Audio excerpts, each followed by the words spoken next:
recording. Okay.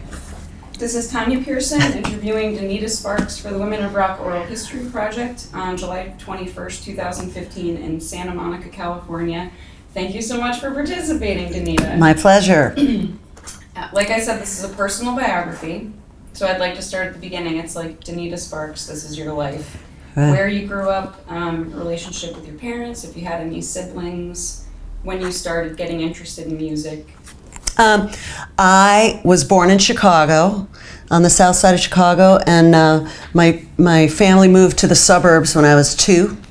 So I grew up on the south side suburbs, very middle class. You know, on our street there were construction workers and there were professionals too. So it wasn't, you know, it was very middle class. I have 3 older sisters, and my oldest sister is 8 years older than me, and it kind of goes from there. Mm-hmm. And my father was a high school principal, and my mother was a housewife until I became, I think, probably in 1st grade, and then she went to work. She was a feminist, and she wanted to go to work. I was the youngest, and so then I became, you know, is the expression a latchkey kid? What is that? I don't know what. I know I've heard it, but I don't actually. I'd go to lunch at my friend's house and come home, and my mom would be at work, you know, so it was like, so that was good for me. But, my parents were both liberals, and we were living in a very conservative neighborhood, like a lot of white flight families moving to the suburbs, you know, but my parents were liberals and, you know, from the World War II generation. You know, they both grew up in the Depression. So my parents were sort of older. You know, my dad was in World War II. So yeah. What was your peer group? My peer group were, how old are you talking about? You know, they were neighborhood kids when I was little. And then when I mean, were you like, I guess I'm wondering, like, what type of kids, like the popular kids, the athletic kids, the music kids, or? I would say that I was in the popular crowd. I was a good athlete. I was pretty gregarious. I was rowdy. I was I was a good student. Misbehavior at school. So, you know, as soon as the teacher would turn their back, I'd be on to some mischief, but I would get A's, you know, A's and B's, whatever. So I would say I was surrounded by a lot of like, very kind of, my peer group was very sort of normal, suburban kids, but thank God I had older sisters because they were bringing in the subversive elements into my life, which was great, like rock and roll and art and just all kinds of stuff like that. How old were you when you started listening to rock music or your sister's rock records? My earliest memories are listening to rock records. I was an AM radio freak. Mm-hmm. You know, I listened to the radio all the time. I watched TV all the time, and that was in an era where you'd come home from school and there'd be the 3:30 movie, and there were always great musicals. You know, I'm a big musical freak. So like from Gypsy to West Side Story to Sound of Music. You know, Sound of Music was actually probably my first record obsession. My mother tells me that I listened to it obsessively, probably when I was 5 or so, 4, 5. And then my sisters were always playing the Beatles and the Monkees and, you know, the Stones and then later Bowie, thank God. And, you know, they had very good musical taste, so they were always bringing in cool stuff. Yeah. I don't want to skip anything, but so if there's something that you feel like is really important from like elementary or middle school or something, but I kind of just go straight to high school. First of all, when did you start? Did you play an instrument at that age, or like when did you start playing guitar or get interested in playing music, not just listening to music? Well, I would say when I was a kid, I wanted to be a dancer. I had dance classes. I loved tap a lot. I really wanted to be like in a chorus line somewhere. Okay. That's what I really wanted to be when I was little. And I would say even through like 15 years old or something. But I loved rock also. I was waiting for that. Okay. And when I was in grammar school, I played the clarinet, And then when I was 16, I convinced my mother to get me an electric guitar for my birthday, and she bought me a $50 used electric guitar.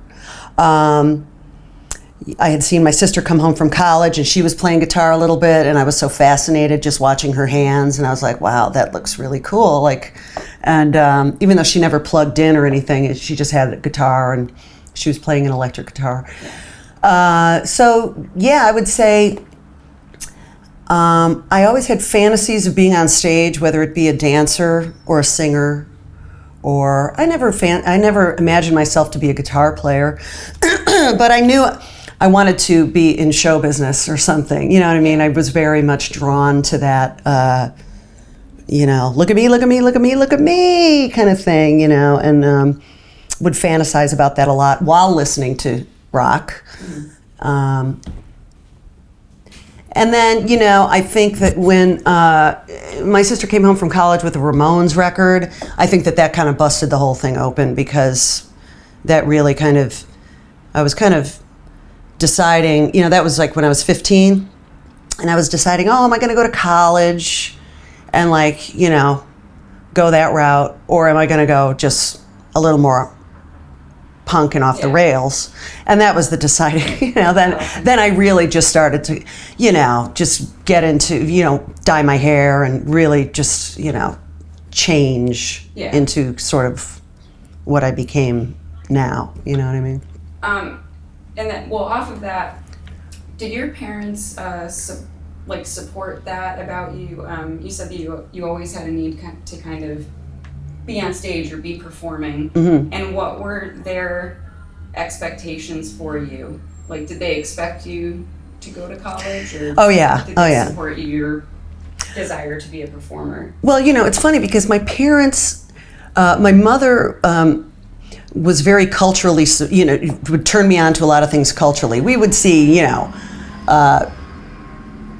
we would go to see Broadway plays that would come into Chicago. She would bring me to them. We saw Mikhail Baryshnikov dance. We would go to the Art Institute of Chicago a lot. So she was very, my parents, they're funny, they're very into the arts, especially my mother. My dad was very into jazz. But, and when when their friends' kids went into the arts, they were they thought it was so cool. But their own kids, they really wanted, my dad kept saying, why don't you be an accountant? Why don't you be an accountant? And it was just, up until I was 18 years old, and it was Dad, that ship has sailed so long ago. He didn't quite understand. Sadly, I think he didn't understand that all of his kids were so creative, because all of my sisters were very creative people, and none of them ended up doing that for a living. So I was the one who kind of busted out, moved to LA, and actually kind of made it happen. But I think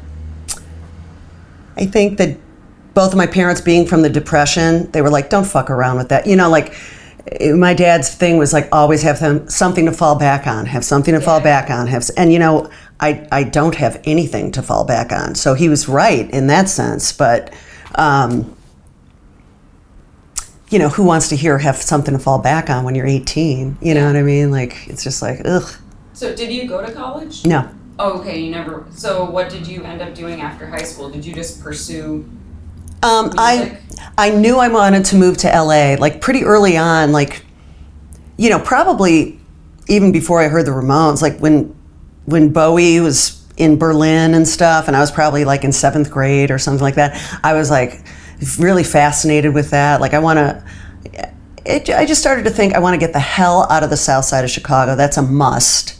And it was either move to the north side of Chicago or move to Europe or moved to New York. And then one day after clubbing, I was probably like 16. I was with my friend at Lake Michigan, and it was a beautiful night. It was a beautiful morning, and the wind was blowing off the lake, and I was like, God, it's so beautiful. Where is it like this all the time? And he said, LA, and I was like, LA, and then from then on, it was just like LA, I'm moving to LA. And all I really knew about LA was I loved surf music, and I thought I'd be a surfer. Yeah. And that was really it. I didn't know the LA punk scene or anything like that. But after high school, I started working. I had jobs through high school, but I worked to save money to move to LA. So I think I ended up with about $1,200 when I moved to LA. Okay. So. And this is kind of just about your personality, I guess, a little bit. So you're youngest child. Yes. Your parents were hoping you would go to college, do Yes. something practical. Yes. And you saved up $1,200 and decided to move to LA. Mm-hmm. Did you always have a feeling that you would succeed in doing something artistic? Because you seem like a pretty confident person. Mm-hmm. And I'm just I guess my question is, did you ever doubt yourself? Or it seems like a big decision for an 18-year-old. I want to move to LA and like play music or start a band. Well, I think that I did not move out to LA to start a band. That was just, I never thought I'd start a band. That was just completely, and I didn't move to LA to be an actor or anything like that. I was just kind of hoping something might happen. Mm-hmm. Like I might fall into something, which is exactly what did happen. So, I think my main thing was I've got to get the fuck out of the south side of Chicago, because it's very kind of, it's pretty square on the south side of Chicago. It's not very open-minded on the south side. And even though I was working as a foot messenger in downtown Chicago for a year after I graduated high school, just because I wanted to be in the city. I didn't want to work in the suburbs. I wanted to work in the city. So even though I was making minimum wage, I wanted it to be downtown Chicago. So I think my main objective was to get out of the south side of Chicago, because like I said, I saw my older sisters go the route that my parents wanted them to, and they never got out of the south side of Chicago. I mean, some of them have by now, but like they were kind of there, and I just saw them graduate from college, or take breaks from college every summer and be waitresses. And it was just like, God, these were my heroes, and they were just kind of like towing the line, but squandering their talent, so I didn't think, I had no, I think I had fantasies of being famous or something, but I had no plan of action, and I had no idea what. Oh, okay. I had no idea what I would do. I mean, I wanted to be an artist. I wanted to be a photographer. I wanted to be a filmmaker. I wanted to be, anything. Give me anything, so, so give me anything, but I didn't study to do any of it. So, you know what I mean? It was just very fantasy talk, but. And then, what did you do when you got out here? Like, how was it? When I got out here, my sister had gone to college with a gal who had moved out here, and she let me stay on her couch for a month until I found my own place in Hollywood. And I started dating a guy who worked at the LA Weekly. He was like one of the, he was in charge of he was the dispatch guy for all the messengers that would deliver the papers. Okay. So he got me a job doing that. Like a part-time job after a while. I was working at the Egyptian Theater, like popping popcorn, literally, and making minimum wage on Hollywood Boulevard. And then I got a job at the Weekly, and then the people in the art department liked me because I dressed wild and I was friendly, and I think they just got a kick out of me. I was 19, and and they said, "Hey, do you want to work in the art department?" And I was like, yeah, hell yeah. How do you do it? And that's when you would lay out, it was paste up basically. It wasn't like I wasn't doing anything super artistic. It was just called the art department, production, whatever. But so they taught me how to lay out, wax the stuff and lay it out and make sure it's straight with the T-square. And so then I was working in the art department at the LA Weekly, and that kind of opened up a whole world to me too.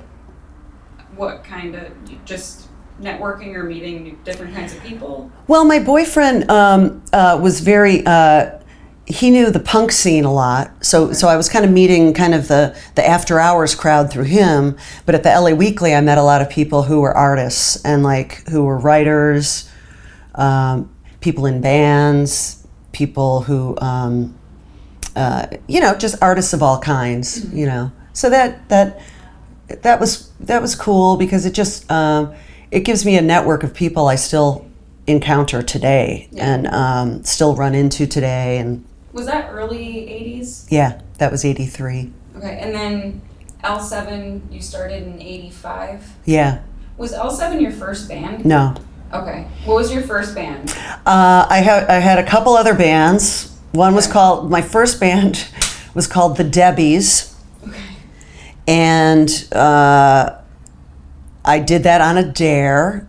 A woman who worked at the LA Weekly, who was a little bit older than me, and she was a drummer, and she was a punk rocker, and she heard I played guitar, and she said, come on, what are you afraid of? What are you afraid of? Come on down. I'm like, yeah, but I don't have an amp. I'm not good enough.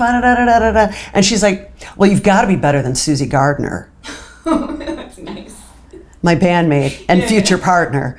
So that was her big, and I didn't even know Susie. It's like, who's this Susie Gardner? But she said, well, you've got to be better than Susie Gardner. So I went down and I got into the Debbies, and we just played covers like Venus and, she's got it. Yeah, baby, she's got it. Shit like that. And we wore house coats and curlers. And it was just a shtick. And it was just silly. And it was all female. And then I started a band with the art department of the LA Weekly called the Shrews after that. And that was just kind of fun. I think we wanted to be the B-52s. And that was just kind of fun party rock, with some feminist lyrics in there too. Yeah. But yeah. Did people go to your shows? I mean, did you draw a crowd, or what was the scene like then in LA in the early 80s? The scene in the LA 80s was very jumbled, you know what I mean? Like you had people who were doing kind of performance art rock, kind of like my bands were, just, with the shtick and there was a lot of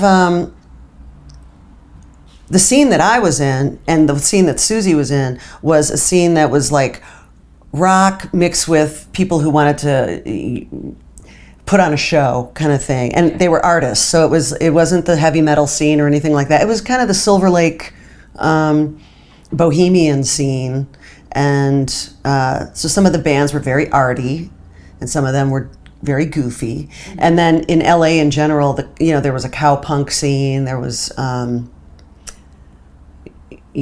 hardcore punk rock, which I was never really into, but it was there wasn't a solid scene. It was just kind of, but we all played at the same clubs, but it was just kind of all over the place, you know what I mean? And can you talk about how you got everyone together to form L7?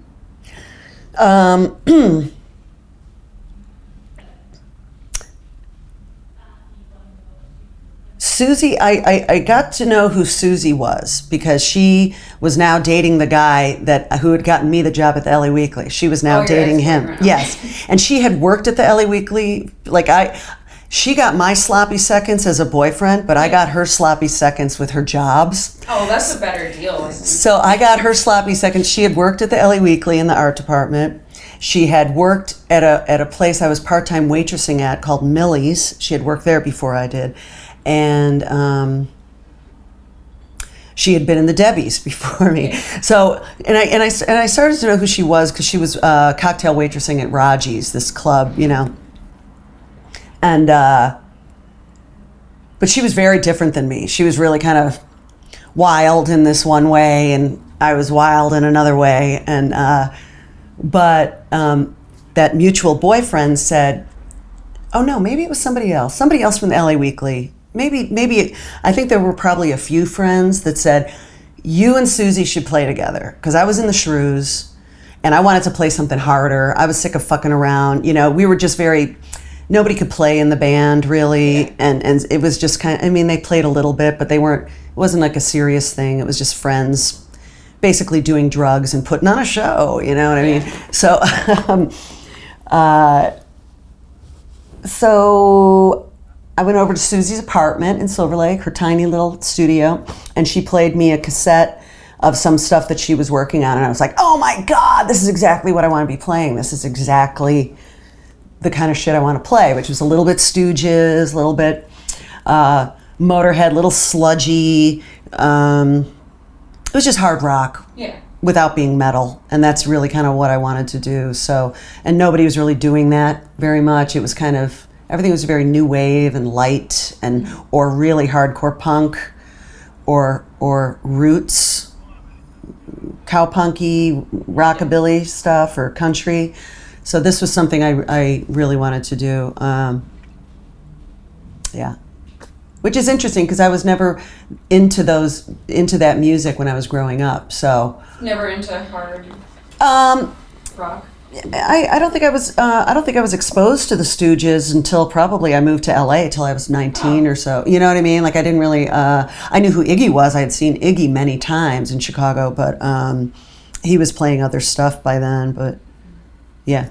And then you said that when you met Susie, you heard that, or she was weird in one way and you were weird and crazy in another way. Can you just explain what you mean by that? Like, look, acting crazy or dressing crazy, or? Susie was wild in a.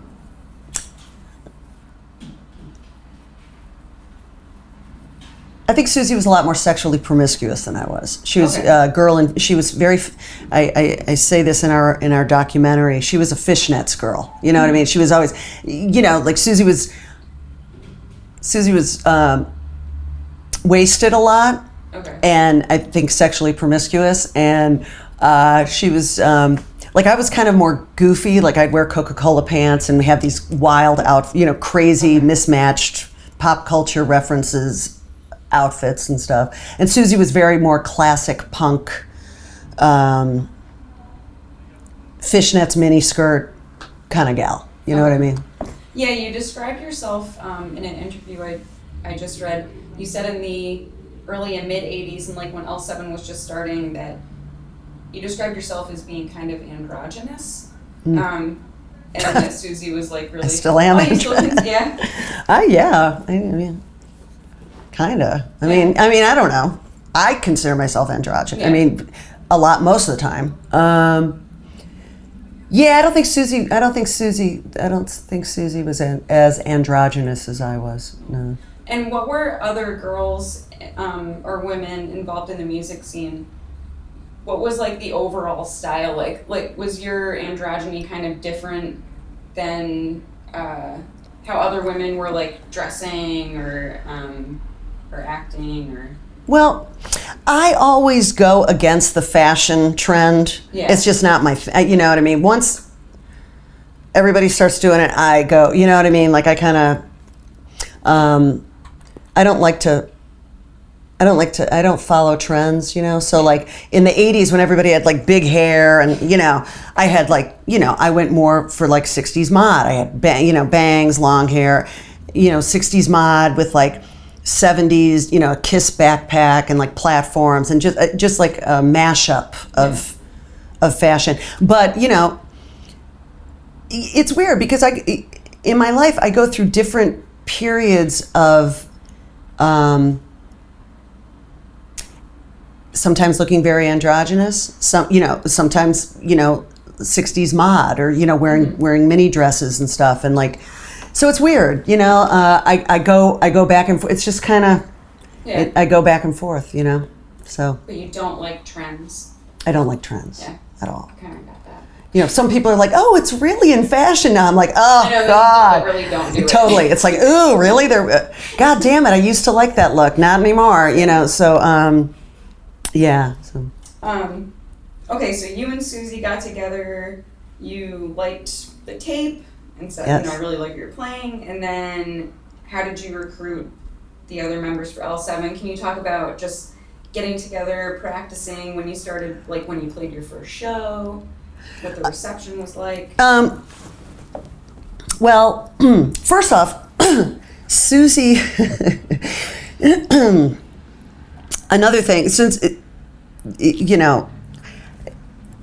another thing about Susie was that she didn't want to do anything political whatsoever. She was just very apolitical person at the time. She's not anymore, but at the time she was very apolitical. She just wanted to rock. Yeah. She was very,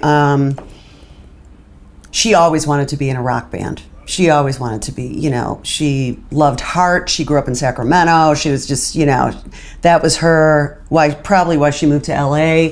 I was just like, yeah, let's just, go for it, Yeah. So my first songs that I wrote for L7 were just very kind of dunderhead rock, because I really wanted to play with Susie, but I wanted to show her, because I had a reputation of being a feminist and kind of outspoken about it, because LA was pretty dunderhead at the time, to be honest. It was really I thought I was moving to LA I thought growing up, when you became an adult, all of a sudden you were going to be around enlightened people because you chose your own crowd. Yeah. I did not find that in Los Angeles. I felt really I wasn't connecting really with people. I was making friends, but not, not the kind of friends one would maybe make at college, which is where you're discussing ideas and political things, and you know what I mean? Yeah. We didn't discuss that shit, you know what I mean? So my first few songs with Susie were just, let's rock to, which I'm so mortified by now, but it was to prove to her, hey, I'm not always, I can be fun. I can be fun. I can be just rock, but so that was kind of funny,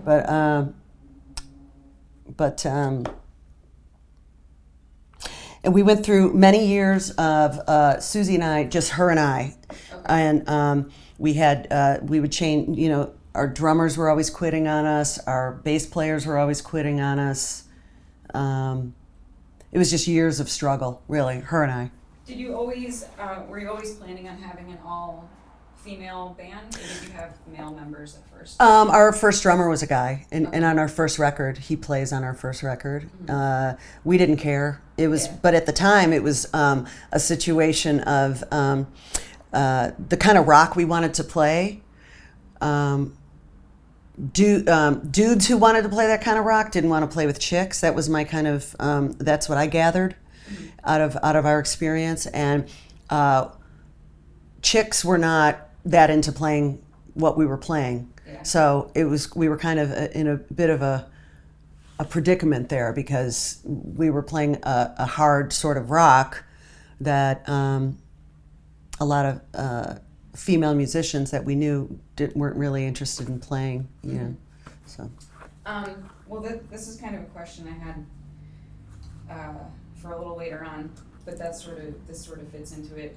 When I look back at, or when I read about L7, you're one of the few bands where it seems to have been an issue that you were all women. Retrospectively, I don't read a lot about L7 the all-girl band or the all-female band. It's just L7 the rock band, or you get lumped into grunge or something. Mm-hmm. But at the time, was it an issue, or was it something that people talked about or pointed out a lot, that you were all women, or mostly women at first? Well, let me just give you an example. Our first record, it was just titled L7, mm-hmm. and there was another band in LA called Hardly Dangerous, and they were an all-female band, and they were kind of a metal band, but they were not from our scene. We were not from their scene. They happened to put out a record that was distributed by the same people that were distributing our record. So the distributor took out a joint ad that said, Hardly Dangerous and L7, 2 good reasons to get rock hard. And I remember I was working at the LA Weekly, And Jonathan Gold, who's now a very famous food critic, he was working at the LA Weekly at the time, and he came up to me and he said, "Hey, Donita, good to know your distributor isn't sexist." And he shows me that ad, and I just like, bah, like the steam came out of my ears because it was just like, fuck, because I deliberately had our name be non-gender specific. Those were conscious decisions. I did not want anything with girls or any play on words or double entendre or anything like that. I wanted it to be, you hear us, you don't know who the fuck we are. You know what I mean? You're just hearing a really good rock band, and they might be pleasantly surprised that we're female. You know what I mean? So we never wanted to be promoted that way. We refused all female articles. They would always try to lump us in with like, hey, it's the women in rock issue. We would refuse. Very early on we'd do it because we needed some exposure, but once we started to get some momentum, I cut that off. I was like, we're not doing that, so because I felt we deserved our own article, you know what I mean? Yeah. That wasn't lumped in with all these other poontang, it's like they always try to do that. So yeah, that was an issue. That was an issue. But not from other bands per se. It was an issue with the Squares, who were like the people who were kind of the media, the suits of whatever stripe, they were the ones who were really hung up on this all-girl thing, and it's like other bands didn't give a shit, you know what I mean? They were supportive, so yeah. But did you always have a good mix of fans too? It always seems like yes. you've had an equal number. Yeah. We've always had a very good mix of fans. Dudes really love us. Chicks really love us.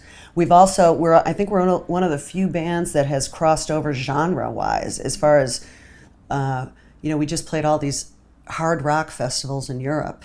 We were the only females on that. I think I think that there was a band. I saw some women walking around, and they were very very sexy gals, and I think that they were in a band maybe like earlier on in the day or something, but like on the main stage, we were the only females on the main stage. Yeah. So it's like, it's much different than the Coachella scene or whatever, but like we can kind of go back in between the metal people liked us, mm-hmm. the punk people liked us, the artist people liked us, the feminists liked us. So, I think that we're kind of unique in that way, and I'm not trying to be arrogant or anything that. It's it's like for reals. So no, I agree. Yeah, and you're one of the only bands that I can think of made up of women who can do that. Yeah. So it's kind of, so that's really fucking cool. That's like, and it's so funny because you mentioned that about female or the descriptives. Mm-hmm. For years it was all female band. And then it was Sub Pop Band, L7, we were always like, or grunge band, And then I remember we were playing in Europe once, and it just said, L7, Rock, USA. And we were yes! I saved it, and our roadie had it on his, because in Europe they'll say like, Einstatten, Neubauten, Rock, Germany, or, and it just says, and it would, there'd always be something that would get on our fucking nerves, like all female or grunge or sub pop. And then that one time, and then pretty much after that, it was Rock USA. Yeah. So it's kind of, I remember that moment as being like, yes. Yeah. We did it. You know what I mean? We've transcended all of this bullshit. You know what I mean? So, yeah. I mean, well, I don't have anything specific to ask about that L7 start. Mm-hmm. But it seems like you got, you started in 85, and in 91, you were at that peak, you're at like a really high point in your career. I mean, can you just talk about like those first four or 5 years or so? Yeah. Like until you did Rock for Choice. Well, let me just back up for a second. You know, Susie and I really struggled with we were playing with a bunch of people who were, you know, I would say at times unstable and such, and just kind of like, it was really kind of depressing. You know, it was very kind of dark.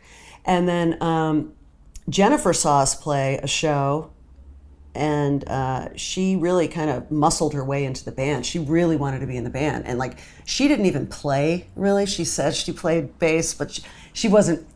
She didn't play, you know. Well, and she played with Courtney Love and Kat and that whatever. I'm not going to count. Of She didn't. Her boyfriend and I taught her how to play bass. Okay. I mean, you know. So I think, I don't know what she was doing with Courtney and Kat, but she. But Jennifer had a lot of moxie, and she wanted to be in a band, and she had just moved back to LA, and she convinced me to let her play bass. So she was just very like, you know, I was like, oh yeah, whatever happens. Susie was like, oh, I'd love to have my dream happen. I was like, yeah, whatever happens. And Jennifer was very much wanted to be in our band. So I let her, and then we taught her, and then she was great, and she had a lot of moxie, and she had a lot of drive, and she knew people. You know what I mean? She grew up in LA, so she knew some people, and so then it started to pick up momentum. You know, like I've said this before, like, you know, she joined the band, and within 2 weeks we had stickers, and it was like, oh my God, we have stickers! Like, whoa, that's like huge, you know. So, so even though we were playing shows before her. You know, then she was in the band, and things started to slowly happen. And then when we got Dee in the band, that was after our first record. That was when things really started to roll, because she's such a great drummer, and was really the difference between, you know, we were picking up steam anyway, but the addition of Dee was like magic, and that happened in '88. So that's when it really. Well, I didn't realize she didn't join until. Yeah, she didn't join until '88. She wasn't on her first record, so you know, we didn't have Dee for 3 years. I knew that it wasn't her. Yeah. But I didn't know that your first drummer was a guy. Yeah. I think I just never paid attention. Yeah. We airbrushed him off our first album cover. Wait, did you really? Yeah. Oh, yeah. okay, because I'm like, why did I not know that? It was a very early edition of airbrushing, I think, but we had him removed from the photo on the back cover of the record. Yeah. And then after that, we decided we wanted to be all female, because he would get drunk, call us bitches, had trouble with authority. You know, he was a nice guy when he was sober, and very helpful, and kind of macho in a cool way. You know, like, oh, let me carry, you know, like, let me carry that for you. You know, which was cool. You know, he was really kind of built, and we kind of felt like he had our back and stuff. But then when he would get drunk, you know, the resentments would come out. It would just get kind of ugly. But so then, we got Dee, and then, we got on Sub Pop after that, and that's when Sub Pop was really kind of rolling. Was that after your first record? Our first record came out in '87. Okay. And we did our first national tour opening for Bad Religion in '88, and that was without Dee. And then Dee joined the band in the winter of '88, I think, and then we got involved in the Sub Pop people, and our record came out. You know, we put out a single, and that hit Europe, and all of a sudden we were touring Europe, because their singles club was so popular. And we were January of 1990 was our single of the month club. And then we did an EP for them that year, and then and then we got signed to a major label. Which were you on? We were on Slash, which was an indie label out of LA who had a deal with Warner Brothers Reprise. Yeah. And then '92 our album came out, and that was like worldwide, you know. You know, we had representation in Japan, South America, you know, everywhere. So that's when it really kind of blew open. you'd mentioned earlier the Debbies and the bands that you played with in LA, that there were a lot of like drugs and partying, and so you would just like party and play shows, and it wasn't that serious. Was there still like a lot of drugs and partying even when you were in L7? Like you were doing something seriously and signed and touring. Was that still like a big part of like the culture, the musical? Well, Susie's been sober since since before we recorded that record. Susie got sober in like 86. So she's been sober for a really long time. So she went from being the drunk fishnet girl. Yeah. She cleaned up her act before we were even, she got her shit together. The rest I will not speak of. There was still a lot of partying in the sense that, we were taking it seriously. We wanted it to happen, but it was all such baby stepping that if we had started out saying, "Oh, we're gonna be in this big rock band and we're gonna put out records and it's gonna be, we want to get huge," that would just have been so ridiculous. You know what I mean? Like, for us, it was, okay, let's get a bass player. We got to get a bass player. Then we need a new drummer. Let's get a show. Let's try to get a show at Raji's. Oh, it's a Wednesday night. Let's try to headline a Wednesday night. Let's try to get a Friday night, headline a Friday night. So it was just these tiny steps. Like anywhere along the way, if you had said, oh, you're going to be playing a soccer stadium in South America to 90,000 people who are all going to be cheering and singing your songs, it would have been like, come on, give me a fucking break, But it just happened, So, yeah. So we were still fucking around, and I think that our era, sometimes fucking around was kind of appreciated by the fans because you weren't some of the pretensions got dropped. Yeah. But then at the same time, I think we could have taken things a little more seriously because I think we fucked around too much. Not in the drug sense, but just in the, this is going to last forever kind of sense. Yeah. Oh, we can fuck around. This is just going to, you know what I mean? Yeah. And you can't drop the ball on that shit. You just... Well, and other people that I've interviewed, they said that like partying and drugs also sometimes just helps the misery of touring, like, which actually isn't that enjoyable. I think it sounds, it's kind of, like the tour fantasy. I romanticize it a lot and it sounds great, but I haven't really heard a lot of good stories about touring, just how difficult it is. Yeah, it is difficult. I would say I drank every night. Yeah. I would say that was part of the thing. It's like, what else do? You spend most of your days driving to get, or flying to get somewhere. Yeah. And then you're there, and then you play for an hour. Yeah. And then what? Well, it's weird because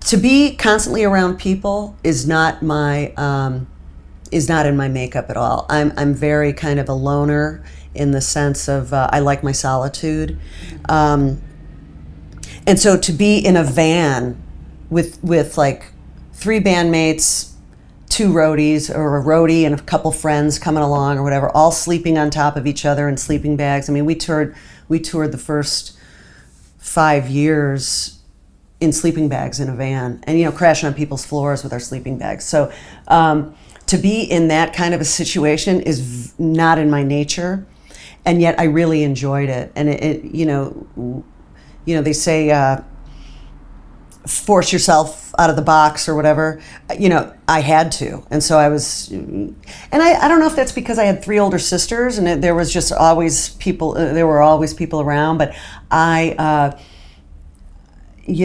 really glad I was forced to do that because that was an incredible experience. And touring is an incredible experience for me because I'm just, I don't hang out that much, Oh, Rock for Choice. We never got to Yeah, Rock yeah. for Choice. I know. I was like, I hope we didn't. Yeah. I do want to talk about that. Uh-huh. I didn't realize that. I mean, in 90, I was like really young in 91. So I got into you guys a little later, but I remember like watching Rock for Choice on MTV and stuff. And not until I got older, I didn't realize that you had started it, that it was like L7's concert that lasted for a decade. Yeah. So That's D. That's D on the logo. Yeah. That's D because I had a vision of having the guitar smash, very much like the Clash, London Call. I don't know what album that is or whatever, but I was like, D, you be the model because you're skinnier than I am and you'll look better as the logo. And she did it. She posed as it, and her husband created the logo. And we met with the Feminist Majority Foundation, and we met at a conference table with them in their offices, and we said we want to do a benefit. And I had done benefits before with the Shrews, my other band. Yeah. Rock Against Coat Hangers, it was called. No, few people came.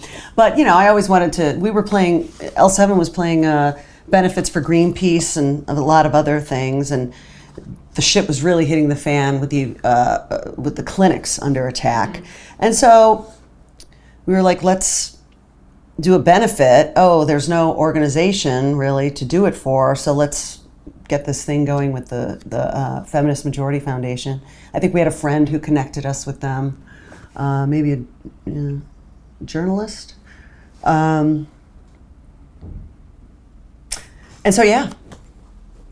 And they wanted to have, they threw out a lot of names of some 1960s people and 70s people who were their, basically the benefit go-to people, the people who are so cool that they'll just do, no nukes, and, they're the go-to people. And we were hearing those names, and we were like, well, we know this band called Nirvana, and they're really kind of blowing up right now.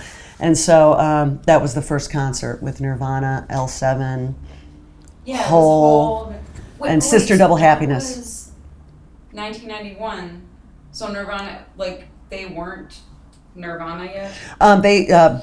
Bleach had come out on Sub Pop, and the bidding war happened, and they had just finished recording their record, but it hadn't been released yet. So Nevermind hadn't been released yet. Oh, okay. Yeah. But they were already huge in the underground, but they just weren't known by mainstream yet. So. Yeah.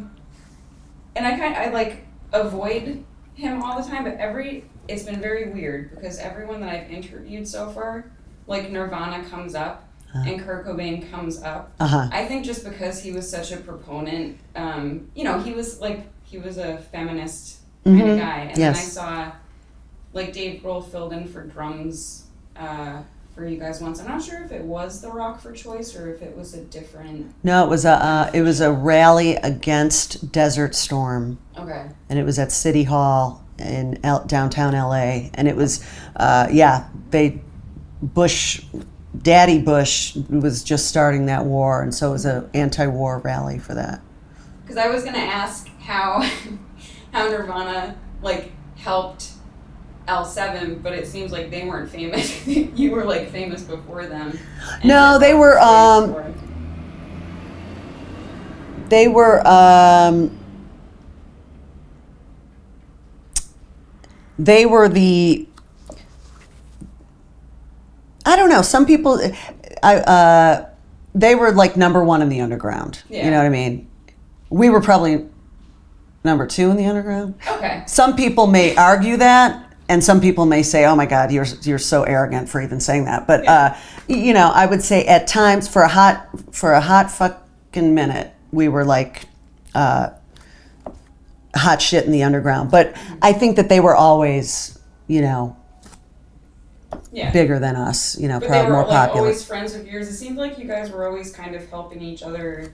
Yeah, I don't think we met them until 1990. Okay. So they had a couple. I think they were together a year or two. I heard their record Bleach on a cassette, and that's how I knew about them. So they were already people were playing their shit because they were so good, you know. All right. We already did. Oh, I'm asking this question because have you ever looked at your Wikipedia page? I haven't. My sister bitches to me about it all the time. It's bad. Yeah. It's like fucking stupid.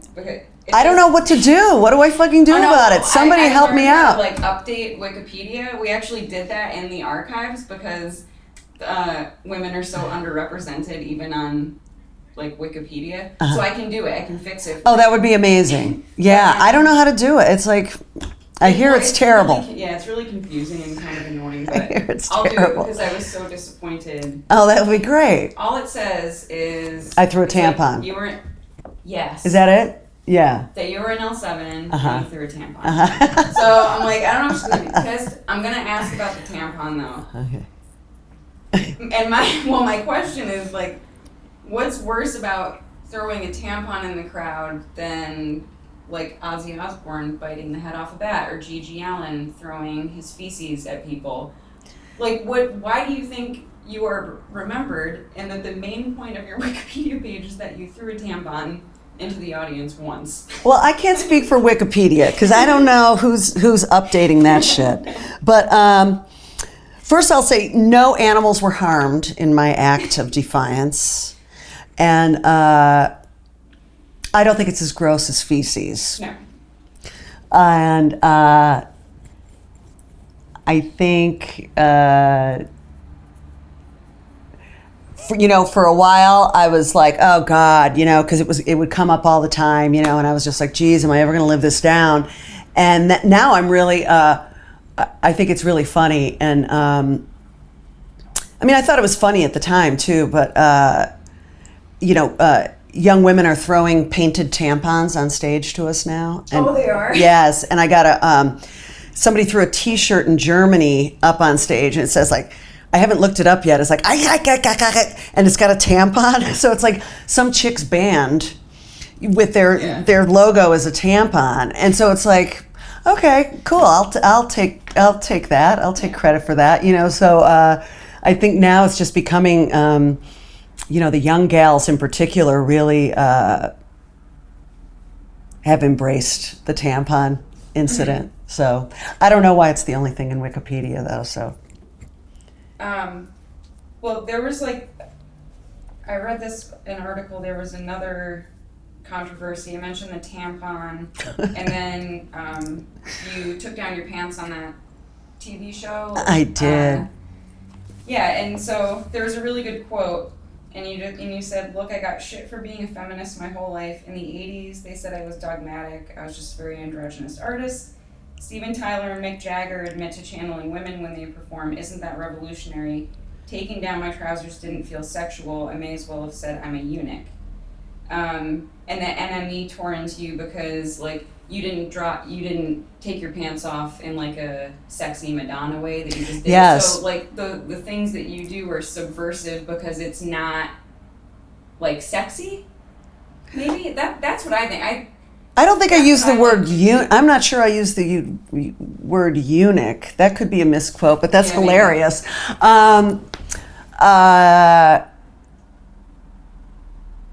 Yes, NME. I remember them really just, but they'll slag you for anything over there in England. Yeah. It's just they're the worst, they'll just say something just to be controversial, so, the writer was, if Madonna had dropped her pants, it would be for some reason or something. It's sorry, I like absurdity, know?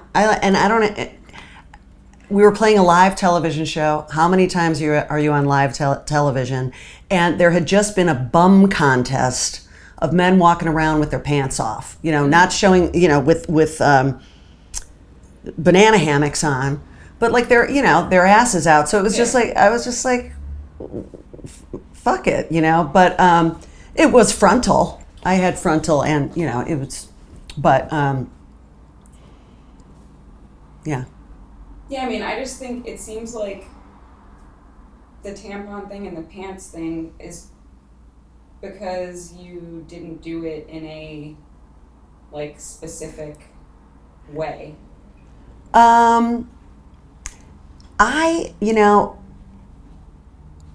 listen, to me, it's like, first of all, I love absurdity. Yeah. Second of all, we were, you know, sometimes you're in a surreal situation, and like, you know, I used to do performance art in the 80s, you know, and like, sometimes, you know, they were throwing mud at us at Reading. Mm-hmm. So I went performance art on their ass, and I fucking threw a tampon. And that's a little bit John Waters, too. You know, it's kind of, it's sort of so many things that it was an act that had many influences, right? It had like, when I break it down, it's like, okay, it was feminist, it was performance art, it was John Waters, you know, it was defiant and funny and feminist all at the same time, you know, and it was coming out of like a really surreal moment where you're on stage in front of tens of thousands of people, and you sound, you know, your sound is off and people are throwing mud at you. So it's like, you know, sometimes, was it a meltdown? No, it was just an idea I had at the spur of the moment that turned out to be to linger. Legacy. That's right, my legacy on Wikipedia. So, but you know, now people are throwing fake tampons at us, and like, you know, naming their band after tampons and stuff. You know what I mean? As a sign of empowerment. Yeah.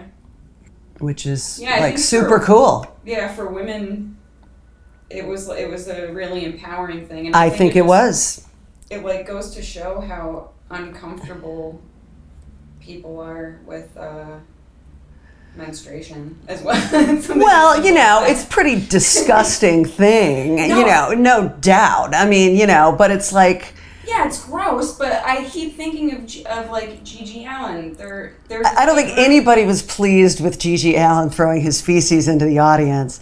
Yeah, no, not pleased, but just that, I don't know, I feel like it's still, it's kind of accepted as just, as his legacy, like throwing shit at people. And isn't that cool? And right. I think that is kind of his legacy, Yeah. but yeah, I don't know. You know, I did it once. It's written every time somebody writes something about me, that's mentioned. My mother hasn't mentioned it to me yet, so really? I don't know if she's read it She yet. never ever mentioned it. No, and that was kind of my big fear, because my mother's not a prude, but she would find that very, very distasteful. She used to say to me all the time as a kid, "You're rude, crude, and ignorant." And I think that she would find that act all three of those things. Yeah. So, yeah, I don't know. She's probably heard it by now, but she's never mentioned it to me. So. I'm sure she's heard it. Yeah. Just never talk about it. Yeah. Well, so L7 never broke up. No. You just went on a forever hiatus until Correct. recently. Yeah. Yes. But can you talk a little bit about if there's anything that I missed or that you think is important about your time together before it kind of dissolved around like 2001?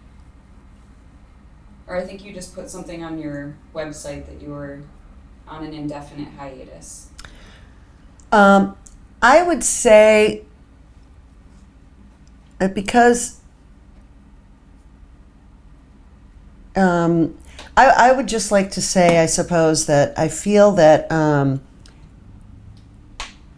we had a lot of support from men on the scene. So like on a scene level, we were appreciated. You know what I mean? Male and female appreciated us. And the only people who were like naysayers were negative creep kind of people anyway. So I don't know if it's mostly women who are going to be watching this or I don't know. I hope it's everybody. Yeah. Yeah, mostly women. Yeah. But you know, so it's kind of, I don't want there to be, you know, the you know, I think some of the Riot Girl movement is very much like they had to do their own thing because there was no other route for them, and I didn't feel that way. So yeah, that's Yeah, it seemed like you were supported by everyone. yeah. I mean, because people thought we were cool. Yeah. People thought we were a good band. People thought we were unique. So we were. We always wanted to do a Men of L7 calendar because because our roadies, because our friends were just so great and they'd roadie for us for free and and we just always would joke about that, and I wish we had done that. We may still have to do that at some point. I know, you can now. Yeah, yeah. Well, you mentioned Riot Girl, and I noticed this is another retrospective look back. When I read a lot of academic articles, and there's a lot of people writing about Riot Girl at the moment, because it seems like 25 years after something happens, then it can be historicized. So there's a lot about Riot Girl happening right now. And I noticed that a lot of times your name kind of gets lumped into the Riot Girl category. You'll pop up there Hole or something, and but you weren't aligned with the Riot Girl movement. And I'm just wondering your thoughts. Why do you think that you sometimes will get lumped into Riot Girl?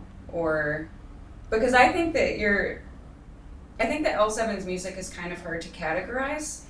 I think it's pretty much just hard rock, and grunge was happening at the time, so I can understand why you'd get pushed into the grunge category. Yeah. But do you find retrospectively that you get lumped in with Riot Girl because you're an all-female band? Is that something you've noticed, or it could just be me from doing research? Well, I think that to people who don't know what the Riot Girl movement was, they could misconstrue L7 as an archetype of Riot Girl. I'm the one who threw the tampon. Where our audiences were literally riots. Crazy stage diving mayhem. Our audiences were absolute mayhem. So we dressed very grungy. We dressed very. Our hair was ratted. Our hair was dirty and dreaded and clumped, and our clothes were torn. None of us knew how to sew. We would duct tape our pants closed. That's. So I think that we are kind of for people who don't know what Riot Girl was exactly, that it came from a college campus, and that we're urban. We're from a city. We weren't from a college atmosphere. So I think one could look at L7 and say, "Oh, total Riot Girl." Yeah. You know what I mean? But so yeah. How do you categorize L7? Which Rock USA. Yeah, Rock USA. That's what you're most comfortable Rock with. USA. Not even the USA part. How do I categorize this? I would say that we are a hard punk, grunge, yet melodic band. Yeah. Yeah. I mean, I think we have sing-along choruses and stuff like that. So, we didn't go for complete noise abrasion. We went for heaviness without the wanky leads, but melody in there that you could, I like pop, I like punk, Susie likes blues and some metal, so it's kind of mashup. Yeah. And I definitely deviated from the. Can you just talk about the dissolution of L7, and then what you did after your indefinite hiatus? The disillusion of L7. We just there was no money. There was no support. We were dropped from our label. We fired our manager. It was just, the wheels fell off kind of thing. So you never, did you ever make any money? That always surprises me because you were someone that I listened to and like I thought of as really successful, and it No. seems like it's really hard to make a living even if you're on a major label or we're on a major label. You know, we had a manager taking 20% off the top of everything, pre-expenses. We had, you know, everybody gets a cut before the band does. We never sold a million records. I think Bricks Are Heavy sold 350,000 records. That does not set you up. That doesn't do shit. So, you know, I would say that a little money has come in because we've been on some video games, and you know, Shit List was in Natural Born Killers, just a little bit, but not enough to support the band or anything like that. So, no, we didn't. You know. Then there are bands like White Zombie who sell a few million records and they're set up for life. You know, so it's kind of, and yet, is our name as big as White Zombie? Is our name bigger than White Zombie? I don't know, but it's like, I don't know. You know, is White Zombie, and I'm friends with those guys, but is their name mentioned in articles these days? I don't know, but they're, you know, they made money. We didn't make money, so because we didn't sell records. But I don't say we didn't sell records. I say our record company didn't sell records because we busted our ass. We worked really hard, and we toured a lot and wrote some good songs. I never understood why we didn't get bigger because I was like, well, shit, we've got catchy songs. Like, you know, what's the problem? So I don't know if mainstream media, if they were ready for us. I don't know if they're still ready for us, but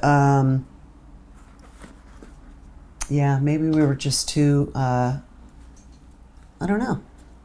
Sometimes I think we were too threatening, but that could be just crazy talk, but I don't know. We did, you know. We didn't wear makeup, or we wore fright makeup. You know, it's like, you know, how are you going to deal with that? If you're, you know, where does that fit? So, and that was a big part of you guys deciding not to do it anymore? I mean, because it sounds stressful. It sounds like a lot of work, and it seems like you were always touring, and then if you're not making money.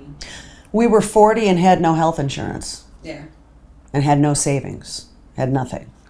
So what do? You have to reassess your life at that point. You know what I mean? Mm-hmm. Figure something else out. And you know, I called it a hiatus because I always said I would never do a reunion. Yeah. I will never do a reunion. And so I was like, if this band is broken up, you know, so I was like, I'll put it on a hiatus. So. Yeah. Yeah. Well, what did you do between 2001 and then you started the Stellar Moments in like 05 or 06? Yeah. Right. So, well, you mentioned earlier when we started talking that, I say this all the time too, that your parents were always like, have something to fall back on and you have nothing to fall back on. Correct. Like, no, I guess, practical skills or something. Mm-hmm. But is music and art, do you, like, after L7, you're not making any money, can't do that anymore. Is art and music, is that like your passion, or is it something at this point too that you feel like this is what you can do, that is, like, because you don't have anything to fall back on, you know what I mean? So is it kind of just like, oh, I have to do this because I didn't take mom and dad's advice or something? You know. Or a little bit of both, maybe. You know, I know Kristen Hirsch. Yeah. And I know her work ethic. And I know she has to do it. I don't have to do it. I'm a creative person. I think of creative things all the time. That's just kind of my nature.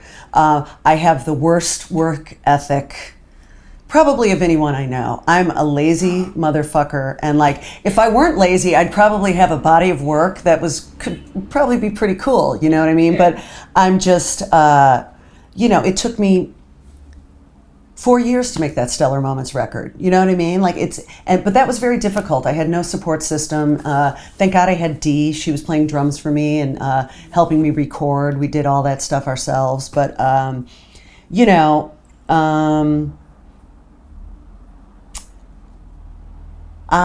because I don't, I work best under pressure, and because there's no record company putting me under pressure to write songs, I don't write songs. I'll make some musical things sometimes, but like, I I go in spurts. Yeah. I'm not.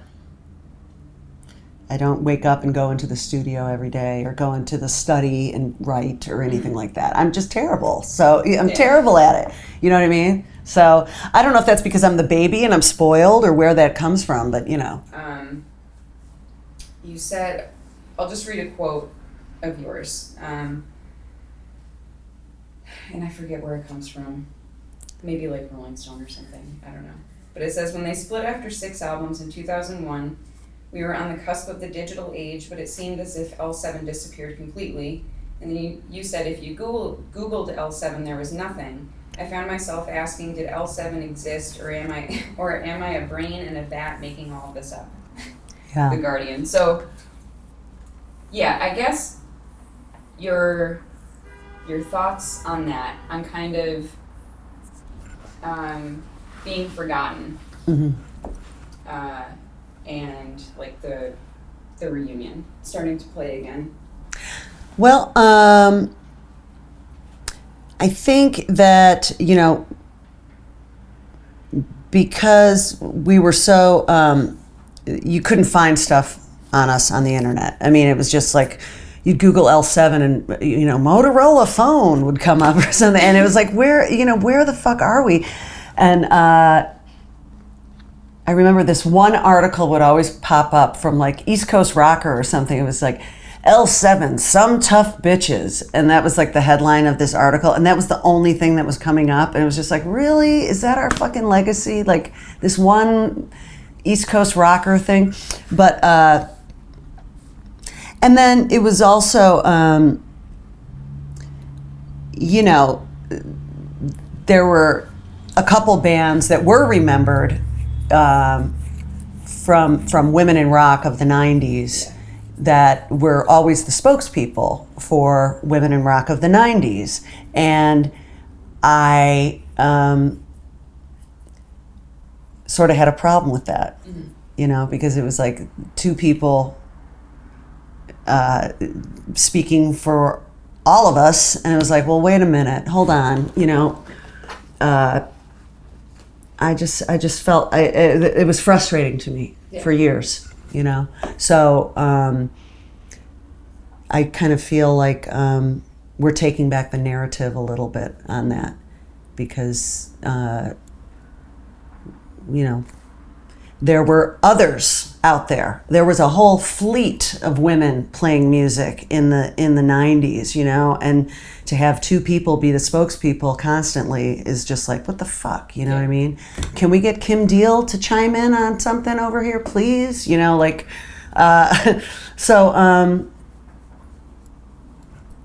yeah, I think it's cool. And now all the young kids are finding out about us and spreading it around and wearing our shirts and coming to our shows and I think it's very inspirational to them because I've heard from young people like, wow, like you guys, the 90s were so amazing with all the women playing in rock bands and all the all-female bands. Like the all-female band has gone sort of not extinct, but it's just not what it was back in the 90s, Yeah. So, and that's fine, now it's more mixed or whatever, but I just think that there's maybe a little bit of a, I think people want to get pissed off again, and they should be pissed off about a lot of shit. So, I think they look to women of the 90s, and I think it's one of grunge's greatest legacy is actually the killing off of misogyny in rock for quite a while. I mean, really, it was very passé to be a misogynist in rock there for a while. So, and that was helped by guys like the guys in Nirvana and the guys in Pearl Jam and bands like us and Babes in Toyland and Luna Chicks and, you know, so,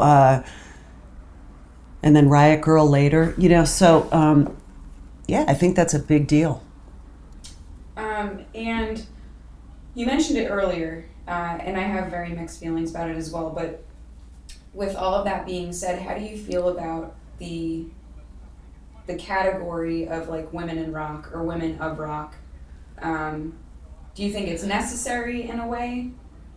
Or do you think it's useless and, you know, we shouldn't have to label women musicians or women in rock as women in rock? I mean, it depends on who you're talking about. Because a lot of times they say women in rock and they say Patsy Cline. And it's like, what? You know, like, Yeah. I remember VH1 had like 100 or 50 top female, you know, rockers. And it's like Patsy Cline. And it was just very strange. Or And that Rolling Stone cover, it's Madonna, Courtney Love, and Tina Turner. It's that famous Women of Rock. Yeah, and there was a, you know, the Rock and Roll Hall of Fame had this traveling thing of women in rock that went to the Experience Museum in Seattle. And I took a tour of that because I was actually playing in a band with Kathy Valentine up there celebrating women in rock. Mm-hmm. And it was, you know, Madonna's bra and Rihanna's corset. Yeah. And all these, like, you know, torture contraptions for women in this women, you know, I'm exaggerating, but, you know, I mean, really, it's like... I guess I'm talking about, like, this project, for instance, which I was really torn about, like, what to name it. Right. But I wanted people to know that I was just interviewing women, like I'm not interviewing right. male musicians. And I really am sticking to rock music. Right, right. Yeah, I mean, listen, I think that they're, you know, do I think Lydia's an important artist? Yeah, I do. Do I think Kristen is an important artist? Yes, I do. You know, these people should be on tape, and they should be, you know, because other people's contributions kind of start to weigh out, and it's like, you know, yeah, if you can afford to have a publicist like 24/7, yeah, you're going to be in the media a lot, you know. But people who don't have those kind of resources kind of fall by the wayside, and it's, you know, their voices are not heard. So, yeah, it seems like you're covering underground women in rock a lot, which is maybe a different, a bit more subversive than women in rock, which can be very broad, no pun intended. That was so a good yeah, one, by the way. See.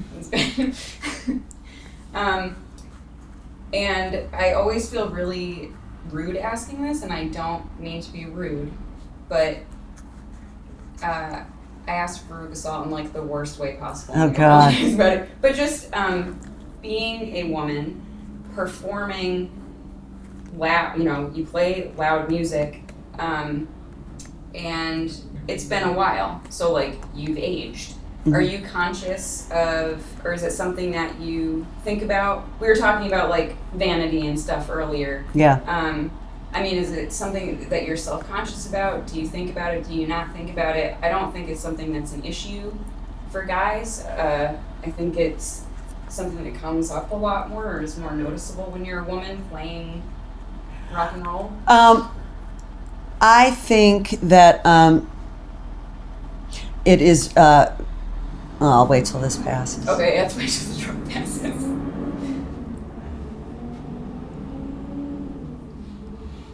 I think aging matters very much to guys, and they come off like it doesn't bother them, but believe me, you know, some of these guys out there have had plastic surgery, they've had liposuction, and they talk about it, you know, not all of them talk about it, but they've had back injuries, they've had shitty, terrible feet, you know, it's, getting old as a rock star or a rock performer is tough. It's but then again, I mean, I don't know. It's listen, I love the Rolling Stones. I remember when they did a tour called the Steel Wheels Tour, and I jokingly referred to it as the Aluminum Walker Tour. Now that was how many years ago, but I love the Rolling Stones, but like everybody cracks on people when they get older. So it's women getting older, yeah, I mean, but and at those rock festivals I was telling you about over in Europe that we were playing, I thought we were going to be the oldest band. I was like, oh God, we're going to be so old out there, but it's like ZZ Top, Faith No More, they're all older or as old as we are. So it's kind of, I think Susie's used an expression that she read in the New York Times or something, like the graying of rock. Mm-hmm. So we're graying along with everybody else. Yeah. Anyway, so it's, as far as women go, I don't know. People are harsh on women all the time. Yeah. You know what I mean? How they look, how they look, But they're, trolls are mean to men too. So. Yeah, that's true. I guess. You know what I mean? They were pretty harsh on Jim Morrison when he gained some pounds. You know what I mean? So, and Elvis Presley. So. Yeah, I guess it's just like when you don't remember that stuff as much. You like remember them at their prime. So I forgot about that at the end. Yeah, if you're in the public eye and you start to look like shit, people are going to notice. Yeah. And they're going to be harsh, and they always sort of have been. And can I just ask a little bit about your like personal life and the effect that your career as a musician, as a rock musician, has had? Are you married? Yes. Okay. And did you ever? I'm not looking for any details, just in general. Did touring or being a musician, what kind of effect did it have on your long-term relationships? So you're getting married, or did you ever want to have a family, or did you just never want to have a family and you just wanted to get married? I don't think, as an adult, I never wanted to have a family. I didn't want to have kids. That's never been my thing.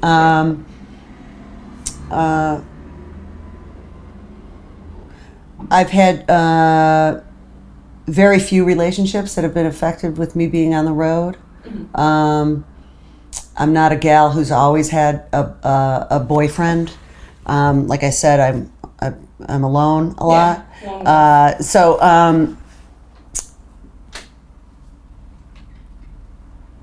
I mean, our drummer Dee was married since 1990, so oh, wow. She's probably was more affected by that.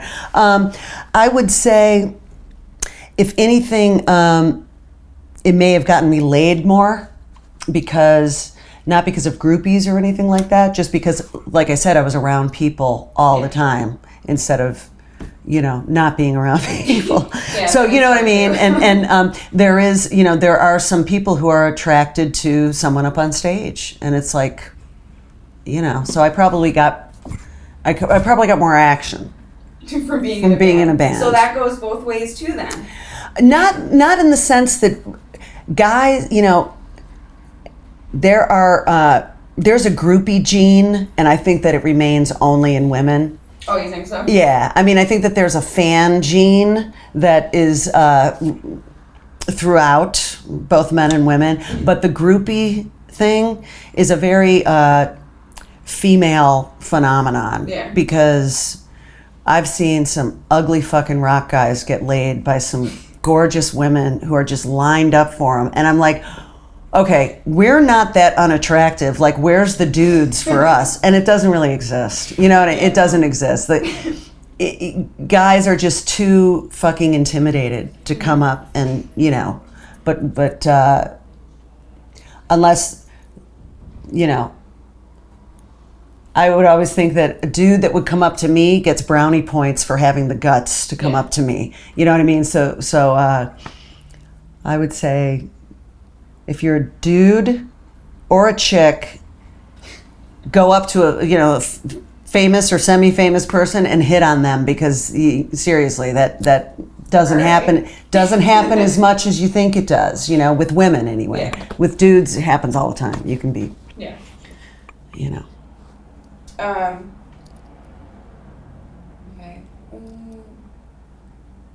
Well, I guess this will be.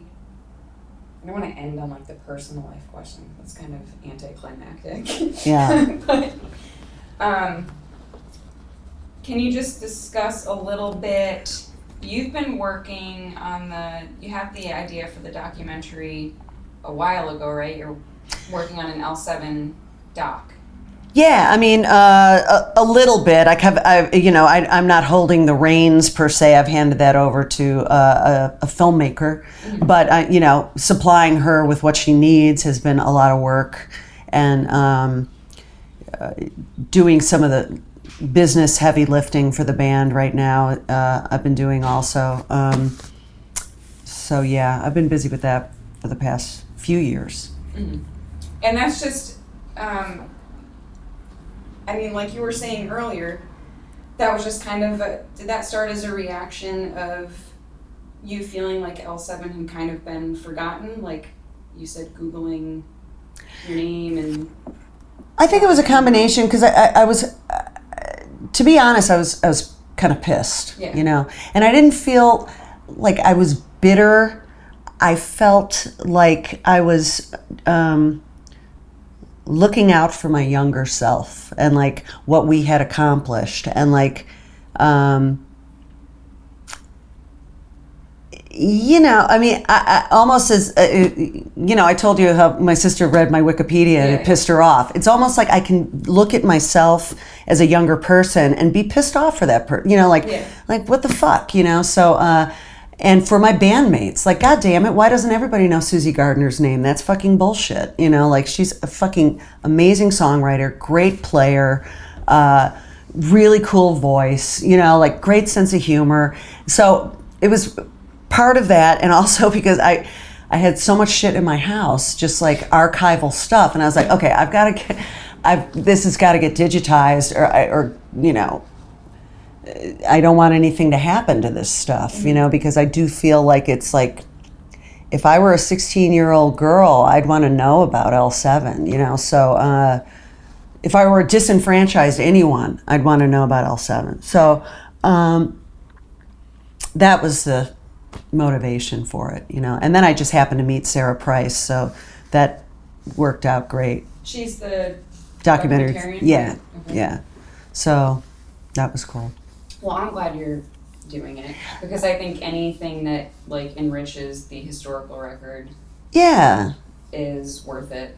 And yeah, I was equally as pissed when I read your Wikipedia. Yeah, right. Yeah, I get more and more angry, like, because See? I do a lot of research before I do the interviews, and how difficult it is to find information about you. It's like, how can I even prepare for the interview when I can't find anything? Well, it's interesting too. I mean, I think that's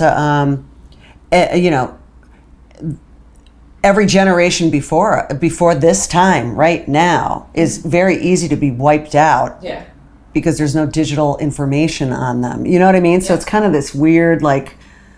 I think it is like a half gender, half technology thing. And I hate coming across as like a Nazi feminist. I mean, I'm a feminist. I hate that term. But Nazi don't even. People call me that. I know people have called me a feminazi. It's such a fucking. Just call them Rush Limbaugh back. Yeah, you okay. fucking Rush Limbaugh. Yeah, I'm kind of like sick of feeling bad about it too. Yeah, no, I mean, please, people have said that shit to me for years. Yeah. It's so offensive. It's just like, fuck you. But I agree with what you said about the figurehead, and I'm not putting the figureheads down at all. I like to make that clear too. But when I do research, especially like you, Veruca Salt, I mean, it's really hard to find stuff. And what I find is mostly about like Courtney Love and Kathleen Hanna, Mm-hmm. and that is like the 90s in a Mhm. nutshell. Mhm. And it wasn't. And I just think that kind of forgetting doesn't apply so much to guys. It's like you have the huge 90s male bands, Mm-hmm. Pearl Jam, Nirvana, all those, but then you can still Google and find like the lesser popular dude bands online, but it's a lot harder to find information about the female bands. So I think it's like half gender and half technology. I'm not saying anything about these gals' artistry or anything. I'm just speaking very frankly. Mm-hmm. They both married huge rock star guys, and they both have a lot of money. And like I said, when you've got the bread to hire publicists a lot, that's who gets covered, So that's not by accident that, and I don't think it's maniacal or anything like that. It's just like they have resources, a lot of fucking resources. And when you don't have resources, because you don't even have health insurance, it's harder to keep your legacy alive, So, there you go. They both married very rich rock stars. Yeah, I guess I always forget who Kathleen Hanna's married to. I don't. You don't. I don't forget who she. You know what I mean? It's Yeah. No harm, no foul, but it's like, well, Yeah, that's true. So. Food for thought. Food for thought on that one. Is there anything that you would like to end on? Do you have any like closing thoughts? Is there anything that I forgot? I know it's really hard to like condense someone's career and kind of life into like a couple hours. I think we covered it. I mean, well-rounded. Yeah, I think we covered it. I mean, I think I'm usually a person who does a lot more cracking up and stuff like that and joking around and stuff. This was a very serious sort of interview, but but that's okay. Yeah. Yeah. Okay. I mean, I know it's for Smith College, Oh yeah. Oh, I hope you didn't feel like you couldn't crack a joke. No, listen, I think I was very frank with you, and I think I said things to you that I haven't said to media before, because it can be misconstrued, or I could come off as, being, I was just pretty fucking honest with you, so. I appreciate it. Yeah, normally I withhold some things that, but whatever. All right. Well, it's been an honor. I just want you to know that we're both like huge fans too. All right, so yeah, we're like acting pretty cool though. Yeah, no, you're acting very like. I have to act normal. Like I can't be right. But I just want you to know, and this is Smith College, how fucking psyched I am. Oh, that's so great. Here and speaking with you. That's so great. Thank you so much. For taking the time. Sure, my pleasure.